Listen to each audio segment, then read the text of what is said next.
आज मैं आप लोगों को एक ऐसा रियल इंसिडेंट बताऊंगा जिसे सुनकर आप लोगों का शादी से ही विश्वास उठ जाएगा और यह भी प्रूव करूंगा कि कुछ महिलाएं पैसों की इतनी लालची रहती है कि उन्हें असली रिश्तों से कोई फर्क नहीं पड़ता।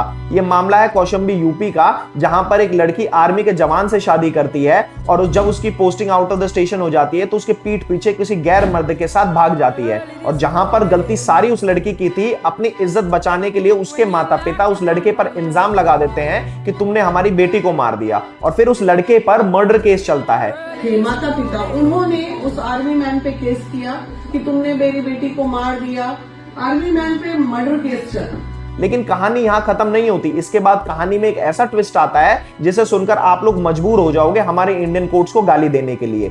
कुछ समय बाद ये पता लग जाता है कि वो लड़की जिंदा है और किसी बाहर जाकर किसी ओझा नाम के व्यक्ति के साथ रह रही है। और वहीं इस चीज को देखते हुए कि उनकी एक्स वाइफ मूव ऑन कर चुकी है, वो भी कुछ समय बाद शादी कर लेते हैं और उनकी आज की धर्म पत्नी उनकी एक्स वाइफ के साथ जो बच्चा था उसके साथ भी आर्मी जवान को एक्सेप्ट कर लेती है। लेकिन समय की मार देखिए कि जो लड़की भागी थी ओझा नाम के व्यक्ति के साथ, उस ओझा की डेथ हो जाती है और क्योंकि उनका तलाक नहीं हुआ था आर्मी वाले जवान के साथ, तो वो कोर्ट पहुंच जाती है और एलिमनी का केस दर्ज कर देती है। और मामला इतना ज्यादा सीरियस हो जाता है कि वहां पर वो उनकी पेंशन पर भी हक जता देती है। तो उनकी आज की धर्म पत्नी महिला पीड़ित टीम के पास पहुंचती है और उनके हेड से बोलती है कि मैम प्लीज सेव अस। मुझे ऐसा लगता है कि सारी ताकत पैसों की ही रह गई है, असल जिंदगी में रिश्तों का कोई भी मोल नहीं है। लेकिन मेरा सवाल इन लोगों से ये है, क्या यही चीज कर रही है क्या आजकल की इंडियन एम्पावर्ड वुमेन?